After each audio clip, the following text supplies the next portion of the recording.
Morning. Morning, everyone.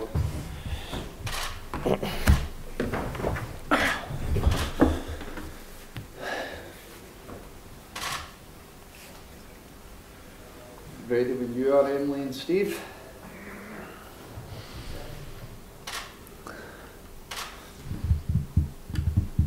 Steve, first of all, a very good morning. Morning. Can we start off with the news that Leandro Bacuna was served a 6-match ban following a red card against us? Well, look, I think we said at the time, we were honest enough and open enough to say that I think he'd overstepped the mark, was the comments I made. We fined him the maximum that the law tells us. I have to say, I think the FA's punishment of him is a bit harsh. I understand he's overstepped the mark, as I've just said. But when I consider the boy at Blackburn, who 2-3 weeks ago pushed the referee in a similar sort of incident, and he only got 1 game ban, then I do feel personally, this is personally speaking, that it's a bit harsh. So I'll meet with Steve and Keith this afternoon and look to see if there's grounds for an appeal, and I'm sure we'll make that public in the next few hours whether we're going to appeal it or not. On a more positive note, back-to-back wins, and Bodymoor Heath must be a pretty happy place. Well, look, we're in a better place than we were a week ago, and that's football. We've won a couple of games, which was important for us at this particular time. I was delighted in the second half of the way we played. You just seen that bit of confidence come back to the whole lot of the team in the last 30-35 minutes. It was more like it. So we've got to take that into tomorrow to Rotherham, which is, they've had a tough time, Rotherham. However, in my experience, it's never easy going there. Never easy. You look at the defeats they've had, it's the odd goal here and there, and they're never going to be easy. Rotherham away is one of them ones where you think it's going to be tough. So we have to show that toughness, what we found in the last couple of games, and see if we can get a result. We've seen a real togetherness within the group in the last couple of games. The whole team celebrated James Chester's goal against Derby, and we saw the same on Tuesday evening. Yeah. Is it fair to say that they're not just gelling as a team, but also as a group of people? Group of people. Look, there was big changes in the summer, and there's been big changes in Christmas time.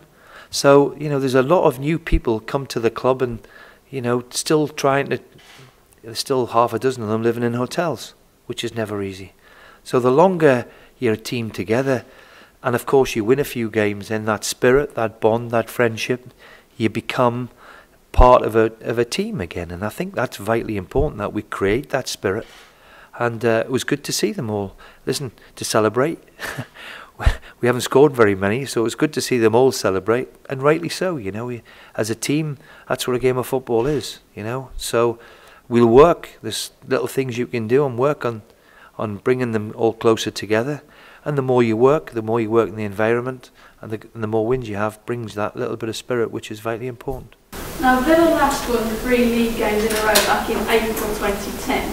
If you can get a positive result tomorrow and achieve that, how important would that be for? Well, that is quite a staggering statistic, what you've just said to me there. And if ever I need proof that it's been a tough job, then something like that for a club of this stature is quite remarkable. Probably 2010 is Martin O'Neill again, is it? Yeah. So it's quite staggering. So let's hope we can pull it off. It's been a long time. 7 years is quite remarkable. So that's got to be the incentive, and let's hope we can do it. Now, just on an individual level, someone that's been here through some difficult times is Alan Hutton. Yeah. Not more so than last season, of course.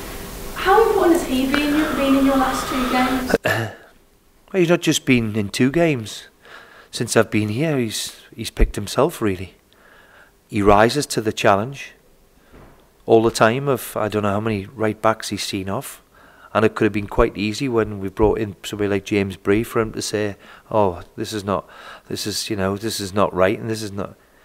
The one thing about Alan Hutton, he trains the way he plays. Every day he's the first in through the training ground. He accepts the challenge, and There's been times, obviously, where it hasn't gone so well for him here. But certainly for his attitude and the way he goes around about his job, then I think supporters then warm to him, because what you see is what you get. And of course, there's an odd mistake. But on the whole, Alan has done very, very well. And just goes to show, you know, he trains like it's his last day. He's triggered a point in his contract now where there's a new deal for him next year, which I'm delighted about. He deserves it.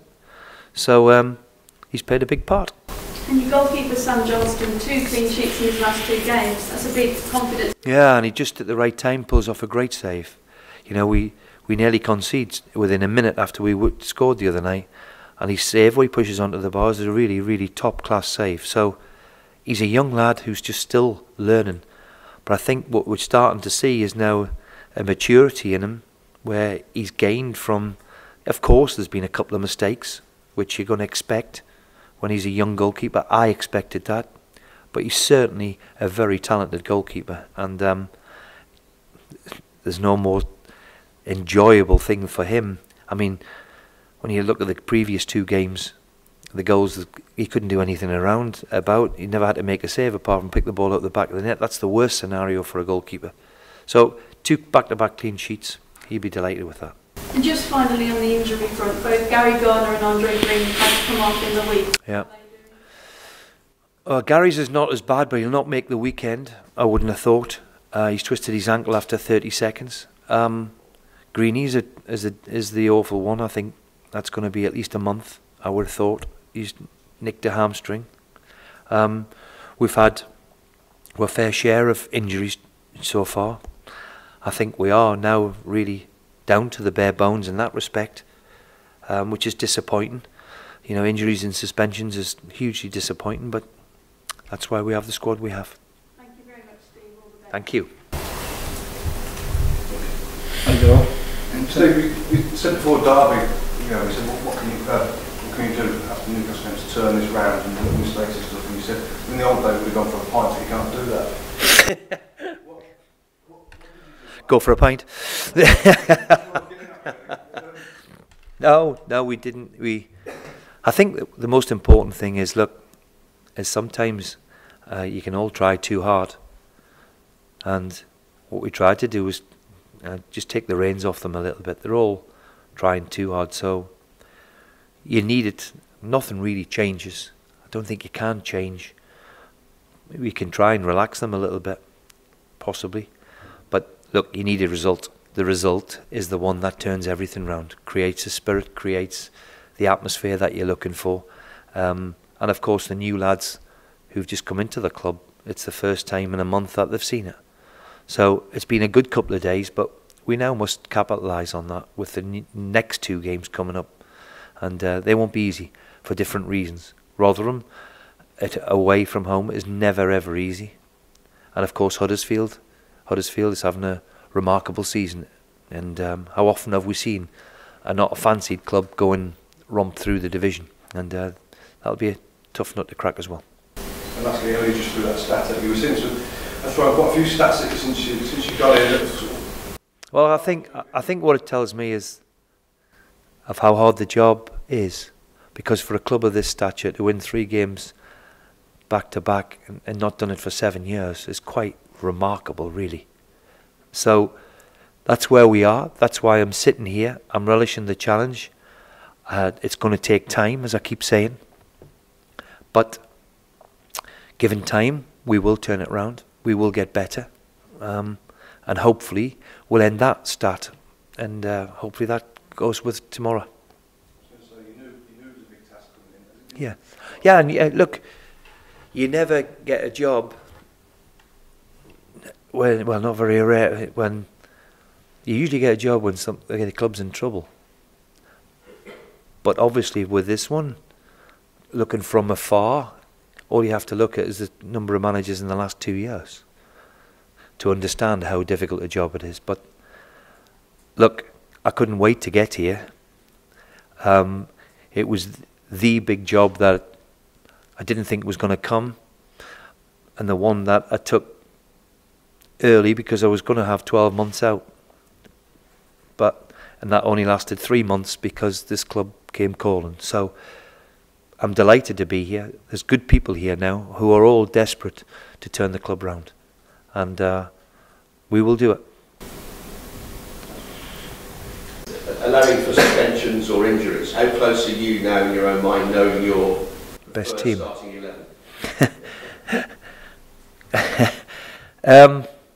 Well, I think what we have seen, if you look at results-wise, then 4-3-3 has been the way forward. It certainly suits what we've got with the players in the building. As for the first 11, it's still because I haven't had the opportunity to see James Bree, for example, just yet. We've only seen him fleetingly. You know, Scotty Hogan has got injured after 3-4 games.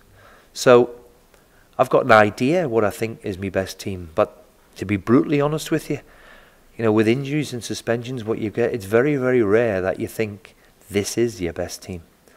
And that again takes time.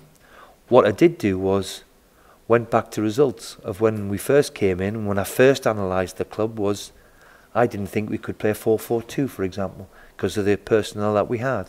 Now that is my preferred system, the way I enjoy playing, especially for the Championship.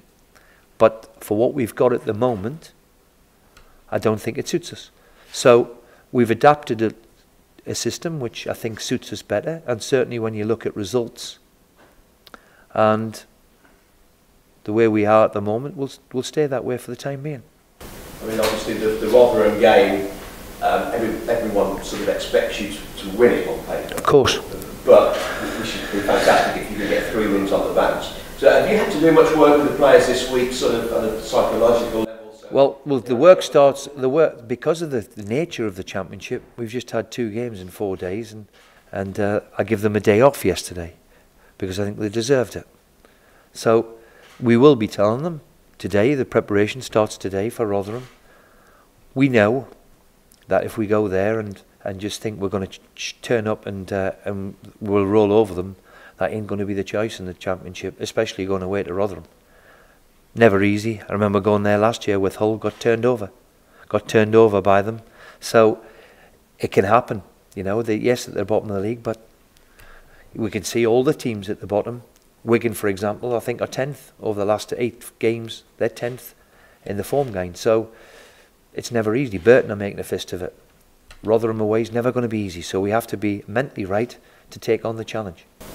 In a game like that, you've got against Rotherham, are you tempted to maybe start 1 or 2 players that possibly you wouldn't have normally against a slightly better team? No. I think, look, we've got a lot of injuries, and we've got now a big suspension as well. So in the respect of where we are at the moment, we're not scraping the barrel, that's the wrong word, but you know, we're up against it in terms of numbers. We've got a lot of players missing. So the squad really picks itself. A young boy, Keenan Davis, will be in the squad and probably be on the bench. So the numbers are decreasing because we've got a few injuries and suspensions at the minute. I'll take it you haven't got any former Rotherham players just in case there's a penalty. Well, I should have known better with that one. I should have took it off him, but it's always difficult to take it off your penalty taker. But thankfully he responded and scored the goal, which mattered. Thank you.